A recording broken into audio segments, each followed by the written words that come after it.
ओम।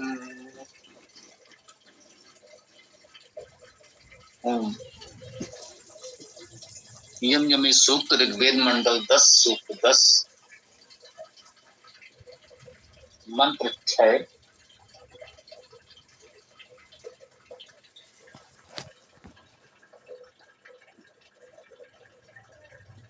इसमें ऋष यमी वैवस्वती देवता यम वैवस्वत छंद त्रिष्टुप स्वर भैवत अनिगा।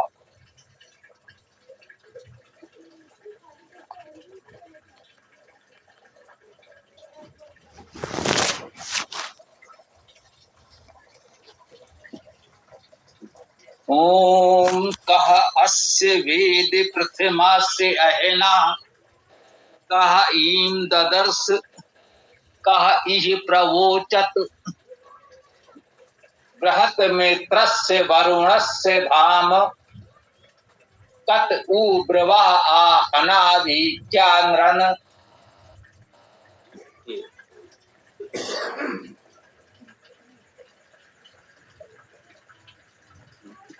यह मंत्र अभी पढ़ा तो ऐसा लगा जैसे नासदी सूक्त के मंत्र की कुछ छायाशील है। कह अस्य वेद प्रथमस्य अहना, कह कौन, इसका सर्वनाम षष्ठी एक वचन, अस्य इसका, प्रथमस्य प्रथम का, अहना। अब अह धातु का अर्थ तो व्याप्त होना है, तो अहना का अर्थ व्यापकता भी कह सकते हैं। और अहना सामान्यता दिन के लिए भी प्रयुक्त होता है, ये भी ठीक है, क्योंकि जब सूर्य का प्रकाश फैलता है अर्थात व्याप्त होता है तो उसे दिन कहते हैं। इस अर्थ में अहना का अर्थ दिन भी कहा जाता है। हम व्यापकता भी इसका अर्थ कह सकते हैं। तो इसमें मंत्रार्थ में कहा गया है कह अस्य प्रथमस्य अहना वेद। वेद का अर्थ जानता है, हमने ये पहले भी मंत्र में आया था। वेद यहाँ क्रिया रूप में है अर्थात जानता।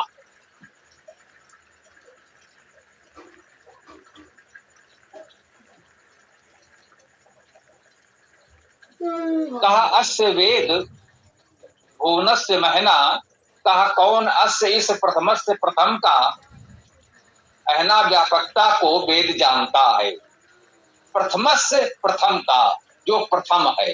अब प्रथम कौन है ये हम सब जानते मानते हैं, जो भी कह लें कि प्रथम तो वह परमेश्वर ही है। इसमें कोष्ठ में लिखा भी है मंत्रार्थ में, अनादि पुरुष परमेश्वर। प्रथम अर्थात अनादि पुरुष परमेश्वर की अहना अर्थात व्यापकता को कौन जानता है। दार्शनिक प्रश्न है, इस प्रथम की व्यापकता को कौन जानता है। जो इस संपूर्ण सृष्टि ब्रह्मांड में प्रथम है, उस प्रथम पुरुष परमेश्वर की व्यापकता को कौन जानता है।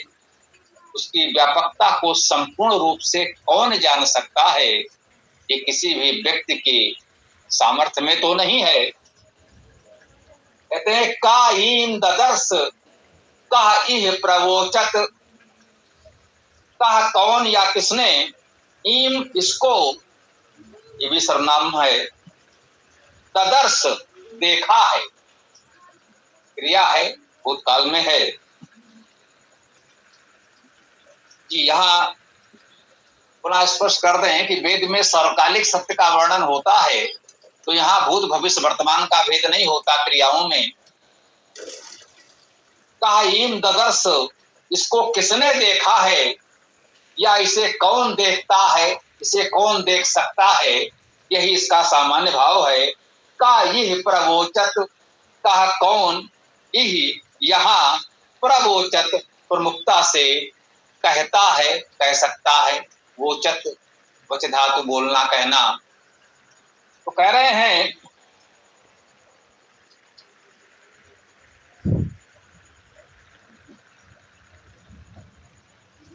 कहा अस्य वेद प्रथमस्य अहना, उस प्रथम पुरुष, इस प्रथम पुरुष परमेश्वर के व्यापकता को कौन जानता है? काहीम ददर्श काही प्रवोचत, किसने इसको देखा है? उस परमेश्वर की संपूर्ण व्यापकता को किसने देखा है? ऐसी तो किसी की सामर्थ्य नहीं है जो संपूर्ण व्यापकता को देख सके। काही प्रवोचत, कौन यहाँ कहता है, कह सकता है? उसे कोई पूरी तरह से जानता नहीं। ये कह रहे कौन उसको जानता है, किसने देखा है और कौन कह सकता है? उसकी व्यापकता, विस्तार अनादि अनंत है, उसे पूरी तरह से कौन जानता है, किसने देखा है और कौन कह सकता है? स्वाभाविक है, ये किसी व्यक्ति के सामर्थ्य में तो नहीं है। कह रहे हैं बृहत मित्रस्य वरुणस्य धाम। बृहत अर्थात बड़ा, बृह धातु बढ़ना, वृद्धि होना, मित्रस्य मित्र का, वरुणस्य वरुण का, वर्णीय का, धाम धारण।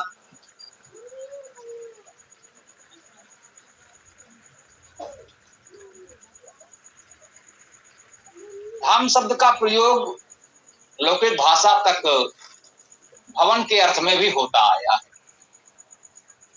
गृह निवास के अर्थ में भी होता है।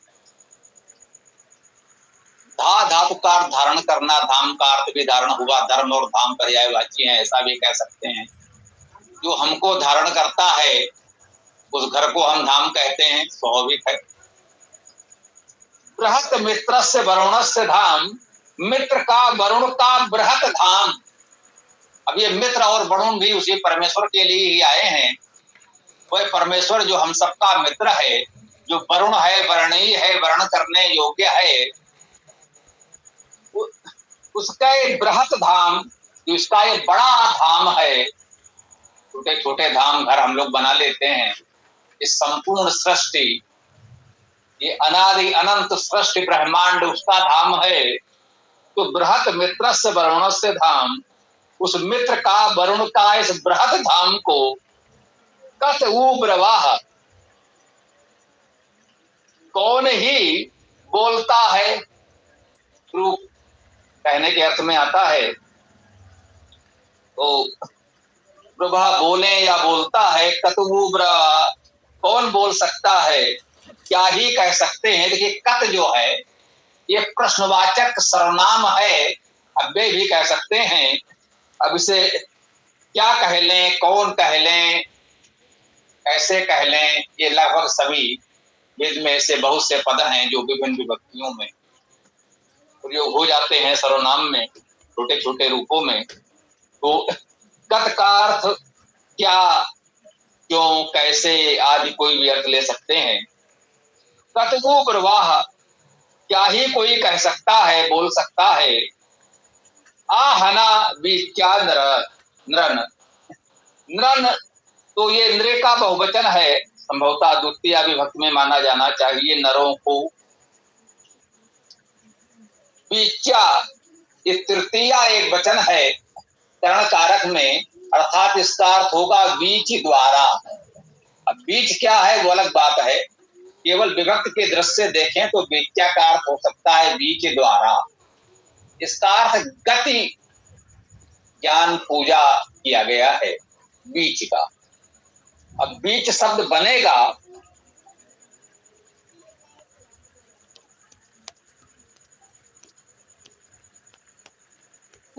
तो बीच में, बीचा में भी उपसर्ग हो सकता है और इक्ष धातु भी मानी गई है। इक्ष और इक्ष धातु में स्वाद लेना और देखने का अर्थ है। इक्ष स्वाद लेना, जिससे इक्ष गन्ना बनता है, इक्ष शब्द बनता है, इसका अर्थ है गन्ना, एक वनस्पति है मीठी। इक्ष धातु का अर्थ देखना है, ईक्षण, परीक्षण, परीक्षा जैसे शब्द हैं देखने के अर्थ में। प्रेक्षण भी है, ये देखने के अर्थ में है। बिंक बिच बिच बिनक धातु है, जिसका अर्थ पृथक भावे पार्थक्यते भिन्नतायाम लिखा हुआ है, अर्थात पृथक करना, अलग करना, पृथक होना, अलग होना, छूटना, टूटना, विवेक करना, तारतम्य देखना। इसके इतने बहुत से अर्थ दिए हुए हैं। एक विंक धातु भी है जिसका अर्थ भी गतो अपने अल्प ध्वनो, अर्थात गति करना, बोना, अल्प ध्वनि करना है। इस बीचा पद में बहुत सी धातुओं से बहुत से अर्थ ग्रहण किए जा सकते हैं, ये आप पुस्तक में देख सकते हैं। यहाँ सामान्यतः गति को प्रमुखता देते हुए लिया गया है, गति ज्ञान को, अर्थात गति द्वारा, विद्या द्वारा, ज्ञान द्वारा नरों प्रेरकों को आहना विस्तृत व्यापक करने वाले, आहना में यहाँ अह धातु ली गई है,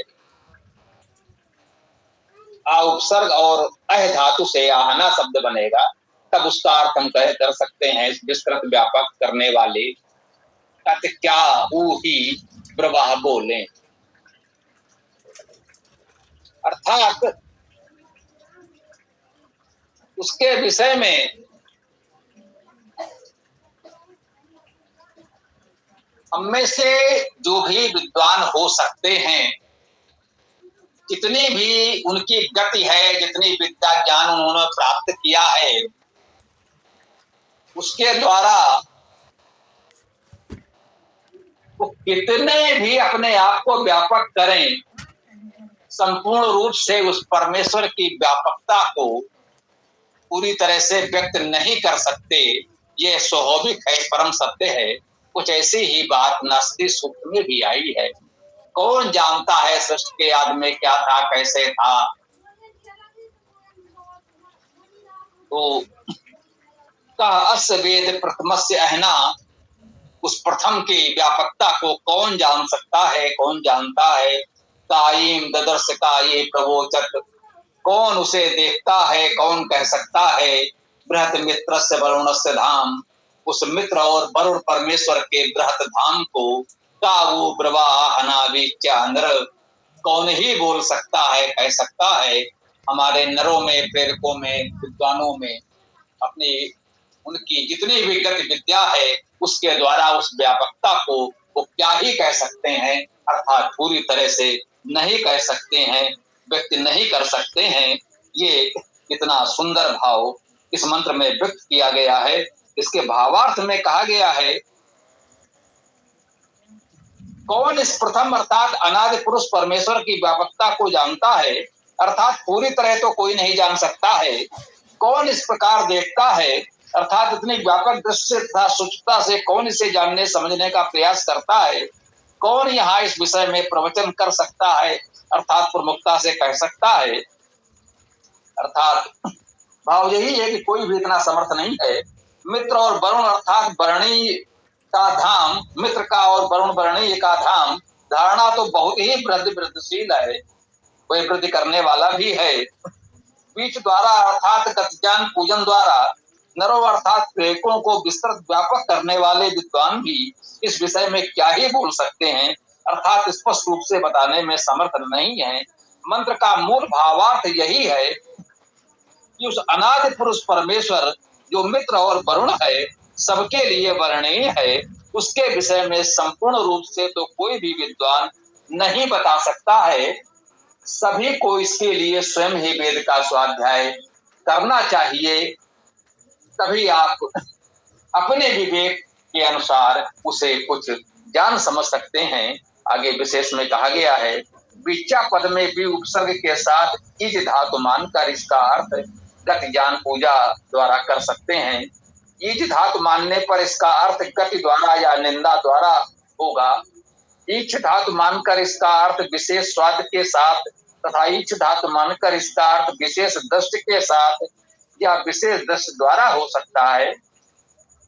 विच धातु मानकर इसका अर्थ पृथक करने, विवेक करने, तारतम्य देखने द्वारा भी किया जा सकता है। पिंक धातु मानकर इसका अर्थ गति, वपन, अल्प ध्वनि द्वारा भी कर सकते हैं। कहने का भाव हमारा यही है कि व्याकरण के अनुसार, धातु के अनुसार जितने भी अर्थ संभव हैं, हम सबको सत्य मानते हैं। अब पूरे मंत्र के भाव को देखते हुए उनमें जो भी अर्थ अधिक उपयुक्त हो उसे आप ग्रहण कर सकते हैं, जो हमें उचित लगा आपके समक्ष प्रस्तुत किया। हमारे विचार से ये मंत्र भाषा शैली के दृष्टि से तो बहुत ही सरल था, लेकिन बहुत ही व्यापक, बहुत ही गंभीर, बहुत सुंदर बात इसमें कही गई। उस परमेश्वर की अनंत व्यापकता को यहाँ बहुत सुंदर, रोचक, सरस काव्यात्मक रूप में प्रस्तुत किया गया। इसके साथ ही हम अपनी मंत्र व्याख्या चर्चा को यहाँ विराम देते हैं। अब आप लोग जो भी प्रश्न विचार आज रखना चाहें रख सकते हैं। ओम खम ब्रह्म।